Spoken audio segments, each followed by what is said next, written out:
Lucky Rob, the word that I have here today is, of course, from Ecclesiastes 4, verse 9 and 10. And it reads as follows. I'm going to read two scriptures, two different versions of it. It says, two are better than one because together they can work more effectively. If one of them falls down, the other can help him up. But if one is alone and falls, is just too bad because there is no one to help him. But then I love this um, version of it as well that says two are better than one because they have good return. I love that word, good return, because it's talking about finances. They have good Hmm. return for their labor. If either of them falls, one can help the other up. And Rob, what I want to basically nudge your thoughts on here is the partnership when coming to business, right? And I think, and let's start off here, like with the right partnerships. How do you basically think that looks like having the right partner for your business? Because it's quite clear what the word is telling us. It's important to have two or more, so that in those times when we do fall, in those times when we're unsure, in those times when we need to make decisions and we're a bit unsure, we can always check in with our other partner. But how important is it, and what is a criteria actually of getting the right partner? So I think I've played with this a little bit in my head before, and I think the first thing is to remember that you've already got two partners and that need to be focused on. And number one is God, and the second one is Jesus, Come right? on. Um, and and I know there's a highly practical part of business partnering thing that you want to get to. However, all of the business advice and guidance that you need sits within the Bible, Sure. right? And so let's take Jesus as an example, as a business example. He as a marketer and salesman of God, really speaking, stood 100%. out as powerfully unique in the marketplace. He didn't say, here's God, and he's like one of those Greek gods, but he's half the price. Buy two today, get one free. He wasn't. That's not how he was marketing and selling God, right? He wasn't. He stood out as powerfully unique. And so, if you were to think about your partners, I think be like Jesus and have Jesus as a partner in your business to emulate. Sure. Is, if you wanted to be a great at anything, you'd find somebody who's been there before and copy them, right? Well, Jesus is a great marketer and salesman, powerfully unique, stood out above the rest, didn't play the same game as everybody else did. I mean, he tore the tavern apart, not the tavern, the temple apart, sorry, which is ironic for a man of God. You shouldn't really tear churches apart. I mean, so I think that's the first thing to get right, is ensure you know who your first two partners are. 100%. Because I think often we rush at logical partners ahead of God and Jesus, and then we end up having a partnership that doesn't work for us. Man, I'm happy you said that, because for me as well, that is the first, right? It's almost going to consult with God. And I know we spoke off record a little bit earlier on, is that, you also have to know the seasons. And I guess he will also tell you that, hey man, this is now a season for you to literally just plant. This is now the season for you to reap. And it's always having that whole thing of checking in with him on a lot that you do, if not all that you do, to make sure that you are on the right path. And I believe also he'll immediately tell you if you're not on the right path, and he'll immediately show you. And there's some stuff that unfortunately also allows, or fortunately, to teach you lessons, so that you can also advise others, but also for you to grow as a person as well. I think then, with the sort of more human partners, should we say, as opposed to spiritual partners, I think that people often rush into partnerships, True. and end up regretting it. And I think that is something worth keeping in mind. I think we need to separate, in Proverbs, Solomon teaches us about partnering. And I think that we need to separate out what it actually means. In Proverbs, Solomon doesn't necessarily say have another director in your business or another shareholder in your business or a business partner. He talks about business partners in a different way. And that is having a series of maybe partnering businesses that you work or entities that you collaborate with, as opposed to just going 50-50 on the shareholders agreement and hoping for the best, which is how most businesses are set up, by the way, isn't that? That's how it happens, is we just split the equity 50-50 and see what happens. But the real practical bit I want to talk about here is not proposing on the first date. Sure. And how well do you really need to know somebody to have a marriage and commit the rest of your life to that person? Myself and my wife, I think we dated for 3 years before we actually got married. We had time together and time apart. Not that we were separated, it's just we were different continents at one point in time. And we tested the boundaries of our relationship before we went and signed on the dotted line for the rest of our days. Sure. And I don't see very many business partners test the boundaries of their relationships fully before they sign on the dotted line. And that's why the need for shareholders agreement is so big, and it is that we haven't actually fully tested out this relationship. We haven't had enough conversations. Are we really sure the person's going to pick us up when we're down? Oof. Wow. Just so those are just a few thoughts, because two is better than one.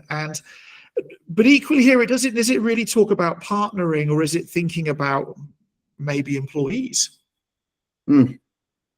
Because that is the next phase of actually also being able to grow. It always sits so well in my heart if I can outsource some of the things that I do. And I made a decision with that because being an MC and being a DJ, of course, there's some instances where you actually need sound. But if I can hire sound from a certain person and knowing that I get the opportunity to help them to put food on their table, that is also a good partnership. But it also takes that for me to trust them, to know that if I hire this certain person, they can actually get the job done and it'll be done well.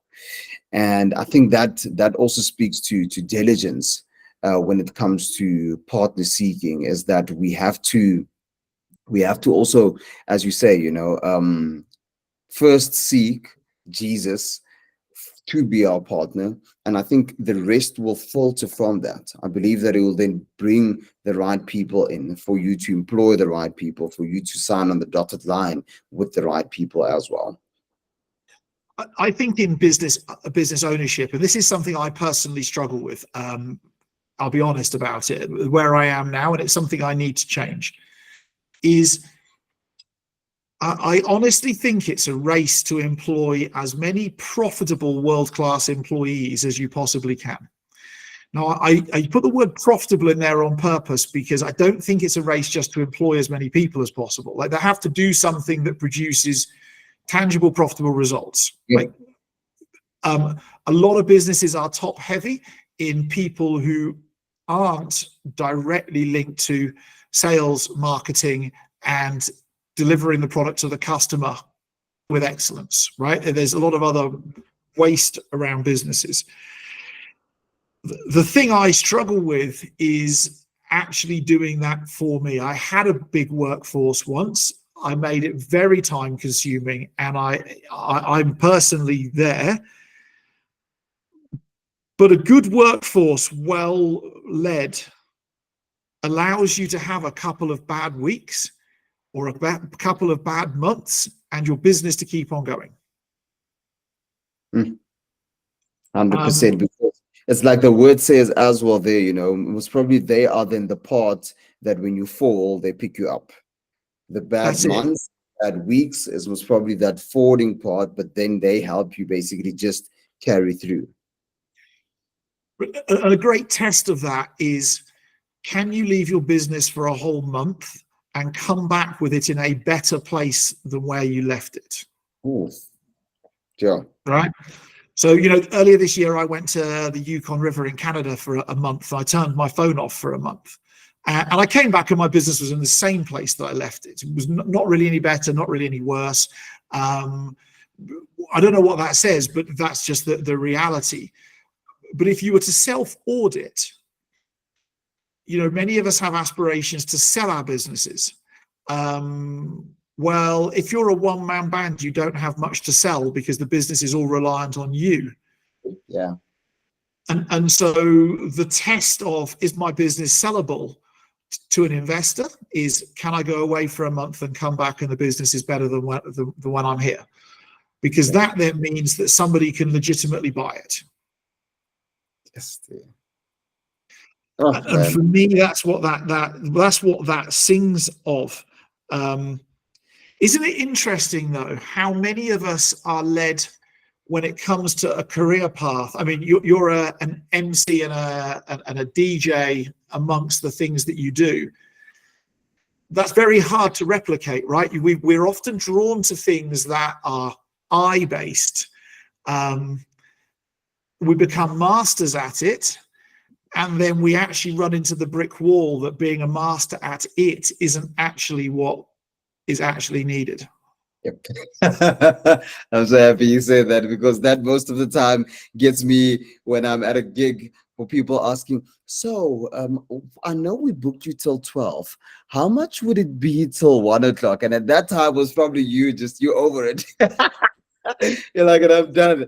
But you have to be there because you are the product, you are the product. And I totally hear you when coming to that. And I guess you can take a partnering even further than that, because I think you as an individual can be Rob Yates and you can do a whole lot of performance coaching. But when you are not there, what else can still be bringing in that income? What are you partnering with that can still basically be bringing in a bit of income? Do you have merchandise? Do you have maybe a place or two that you've bought that brings in a bit of income each and every month? So I totally get that there's so many aspects when it comes to this partnering thing that I absolutely love, that literally can be there to pick you up or to be there for you as a leaning pillar when you most probably physically cannot be there. I said earlier that the Bible's got all the business learning in that you need, so just go start there. It is true in terms of business. If you think about it, to start with, there was just God, and us humans struggle to really hear him and obey him and follow his word. And you could then say that then Jesus was brought about as a human for us to model, to mirror, to copy, that there was the human version of God present on earth for us to see. But then Jesus set about building not just a business, but an empire. He built an empire that the product and the message is still spoken about 2024 years later, where his employees, Matthew, Mark, Peter, Luke, John, the list goes on, fishermen and all sorts of people, went to go and actually write books about it, about him and about his message and about God. And you and I have both got one in front of us right now. You could argue that he actually built, amongst other things, in his empire, the world's largest publishing house. I mean, if you think about it, but it's one that doesn't require him to be present in the human form anymore. He can lead in a different way, where there's plenty of other humans who are willing to run the business of Christ. Sure. So if you model that out in business, maybe we need to go and, as a business, create a business with as many customers as possible that buy from us, and let's just call that a church. And then maybe that business needs to grow into multiple businesses dotted around doing the same thing. Maybe that could be franchise, an affiliate model, or just owners having, I don't know, 100 shops in 100 towns, just as an example. Grow it out, each with as many customers coming to it. And along the bottom of underneath all of that is the concept of ambassadors or employees or partners that are the disciples and apostles for the business that actually carry that business through. Sure. Why do we need an MBA textbook, Tabs? It's there for us. Man, it is all here, as you say. Lacquer up. Thank you very much.